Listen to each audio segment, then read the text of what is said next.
তো দেখেই বুঝতেই পারছো কি আমি কোথায় চলে এসেছি। তো আজকে এসেছি আমরা দক্ষিণেশ্বর কালী মন্দির।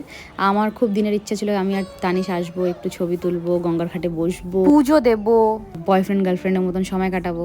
তো যাই হোক, আমরা আজকে সেজে গুজে চলে এসেছি একদম নতুন বউর মতন, পুরো একদম সম্পূর্ণ পরিপূর্ণ মেকআপ করে। তো 43 নম্বর কাউন্টারে সবসময় তানিশ মানে সেই দোকানের থেকেই প্রসাদ নেয়। প্রসাদ নিয়ে নিয়েছি, কিন্তু একটা ব্যাপার ছিল কি 7:30টায় বন্ধ হয়ে যায়। তো তোমরা যদি যাও তাহলে একটু তাড়াহুড়োতে যাবে, মানে তাড়াতাড়ি যাবে। আমরা একটু লেট করে পৌঁছেছিলাম, 6টা বেজে গেছিলো ডালাওয়ালা নিতে। আর 6:30 থেকে হয় সন্ধ্যা আরতি, তো 6:30 থেকে 7টা পর্যন্ত তোমরা পুজো করতে পারবে না। আরতি করে পুজো করে তারপর আমরা চলে এসেছি শ্রী শ্রী রামকৃষ্ণ পরমহংসের রুম দেখতে। তারপর দেখি কি গঙ্গাঘাট তো বন্ধ।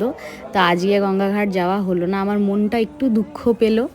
কিন্তু চিকলো আমাকে আদর করে দিল আর বললো কি ঠিক আছে, নেক্সট টাইম তোমাকে আবার নিয়ে আসবো, আর এইবার তোমাকে গঙ্গার দিকে নৌকা দিয়ে ঘোরাবো আর অনেক মজা করবো। তাই জন্য একটু খুশি হয়ে আমি বাড়ি ফিরে আসলাম। Tata guys.